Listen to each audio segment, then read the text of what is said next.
केरल में Nipah virus की दस्तक, 2 की मौत के बाद प्रशासन आया अलर्ट में। नमस्कार दोस्तों, केरल में निपाह वायरस ने एक बार फिर से दस्तक दी है। राज्य के कोझिकोड जिले में निपाह वायरस के संक्रमण से 2 लोगों की मौत हो गई है। इसके बाद ही प्रशासन अलर्ट में आया है। तो आइए फिर जानते हैं निपाह वायरस है क्या, आखिर इसकी कब शुरुआत हुई। निपाह वायरस NIV एक संक्रमण रोग है जो पहली बार 1998 और 1993 में मलेशिया और सिंगापुर में घरेलू सूअरों में दिखाई दिया था।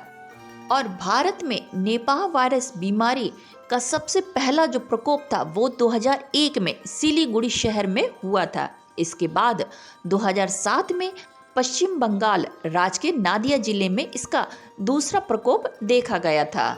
तो अब एक बार फिर से निपाह वायरस ने 2023 में केरल में दस्तक दे चुका है। तो अभी तक तो हमने ये जान लिया कि निपाह वायरस आखिर इसकी शुरुआत कहाँ से हुई, और अब हम जानते हैं कि निपाह वायरस का कारण क्या है, यानी कि ये किस कारण से उत्पन्न हुआ है। आपने काफ़ी ऐसे फल देखे होंगे जो कि कुतरे हुए होते हैं, यानी कि उसे किसी पक्षी या पशुओं द्वारा थोड़ा सा खाया हुआ होता है। इसकी उत्पत्ति बस वहीं से हुई है। संक्रमित फल चमगादड़ों के मूत्र या लार से दूषित फल या फल के उत्पादों जैसे कच्चे खजूर का रस या उसका सेवन करना इस संक्रमित का संभावित स्रोत माना जाता है। आप समझ रहे हैं ना मैं क्या आपको बताना चाह रही हूँ। अगर कुछ भी ऐसा फल फ्रूट आपको संक्रमित दिखता है या उसके थ्रू आप जूस या फिर फल से ही जूस कुछ बन रहा है या फिर ऐसा कुछ पदार्थ बन रहा है जो कि आपकी बॉडी में, आपके शरीर में जा रहा है, तो वो ही इसका मेन कारण है संक्रमित करने का। निपाह वायरस एक प्रकार का जोनेटिक वायरस है, जिसका अर्थ होता है कि यह शुरू में जानवरों और लोगों के बीच फैलता है। NIV यानी कि निपाह वायरस के लिए पशु मेजबान भंडार फल चमगादड़ जीनस टेरोपस है। चमगादड़ का एक स्पीसी जो है जीनस टेरोपस, जिसे उड़ने वाली लोमड़ी के रूप में भी जाना जाता है। तो आइए अब जानते हैं निपाह वायरस के बारे में पूरी जानकारी।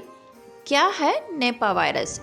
विश्व स्वास्थ्य संगठन WHO निपाह वायरस को एक जोनेटिक बीमारी, जो कि मैं आपको बता चुकी हूँ, के रूप में परिभाषित करता है, जो जानवरों से मनुष्यों में फैलती है और दूषित भोजन या सीधे व्यक्ति से व्यक्ति के संपर्क के माध्यम से भी फैल सकती है।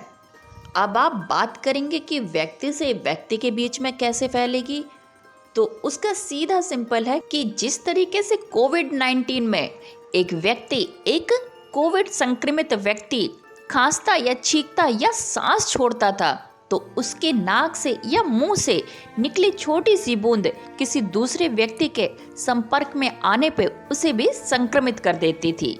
ठीक उसी प्रकार ये निपाह वायरस में भी अगर किसी व्यक्ति में ये संक्रमण आ गया है तो वो भी एज इट इज कोविड-19 संक्रमित जैसे ही दूसरे व्यक्ति को भी प्रभावित कर सकता है।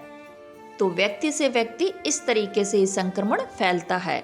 निपाह का पहला मामला मलेशिया में सामने आया था, जिसमें मनुष्यों के संक्रमण का कारण बीमार सूअरों और उनके दूषित टिश्यू के साथ सीधा संपर्क था। WHO के अनुसार बांग्लादेश और भारत के बाद के प्रकोपों में संक्रमित फल चमगादड़ों के यूरिन और लार से दूषित फलों या फलों के उत्पादक, जैसे कि मैं आपको पहले भी बता चुकी हूँ, का सेवन संक्रमण का सबसे प्रभावित स्रोत माना गया है। तो अब जान लेते हैं निपाह वायरस के लक्षण क्या है, इनके क्या सिम्टम है। जो मनुष्य संक्रमित हो चुके हैं उन लोगों को बुखार, सिरदर्द, मलेरिया, उल्टी और गले में खराश होती है। लोगों को चक्कर आना, अनिद्रापन, परिवर्तन चेतना और तंत्रिका संबंधी संकेतों का भी शिकायत करते हैं, जो तीव्र एंसेफ्लाइटिस का संकेत देते हैं। इस वायरस की अवधि यानी कि इसका जो पीरियड टाइम है वो 4 से 14 दिन तक का होता है। अब बात करते हैं निपाह संक्रमण की दवा, यानी कि आप इससे कैसे बचाव कर सकते हैं। WHO के मुताबिक अभी तक निपाह वायरस के खिलाफ कोई दवा उपलब्ध नहीं है। इसके बचाव के लिए सुरक्षा उपायों का ही पालन करना चाहिए। यदि किसी प्रकोप का संदेह है तो जानवरों के परिसर को तुरंत अलग कर दिया जाना चाहिए। संक्रमित जानवरों को मारना, शवों को दफनाने या जलाने की कड़ी निगरानी के साथ लोगों में संचार के खतरे को कम करने के लिए आवश्यक हो सकता है। जानवरों की आवाजाही को भी रोका जा सकता है, जिससे खेतों के जरिए जो बीमारी फैल रही है उसे भी रोका जा सके। क्योंकि अगर जानवर संक्रमित रहेगा तो जाहिर सी बात है वो खेतों में भी जाएगा, और खेतों में जाएगा तो किसी ना किसी मनुष्य कहीं ना कहीं एक दूसरे से संक्रमित हो ही जाएगा। तो इस वजह से ऐसे जानवरों को एक ही जगह रखा जाना चाहिए ताकि ये मनुष्यों में ना फैले। निपाह वायरस के प्रसार को यानी कि इसको फैलने से हम कैसे रोक सकते हैं? सिंपल सी बात है, आप सबसे पहले तो अगर फल फ्रूट ले रहे हैं, कोई फल ले रहे हैं तो अच्छे से उसको देख के लीजिए, वो कहीं से भी खवा जैसा या कुतरा जैसा ना दिखे, और उनको अच्छे से हल्के गुनगुने पानी में वॉश कर लीजिए। उसके बाद ही उसका सेवन कीजिएगा। और अगर कोई मनुष्य या जानवर आपको ऐसा दिख रहा है कि ये संक्रमित है तो फिलहाल में उससे दूरी ही बनाना जरूरी है। तो इस तरीके से हम निपाह वायरस की चेन को ब्रेक कर सकते हैं। तो ये था आज का वीडियो निपाह वायरस से रिलेटिव।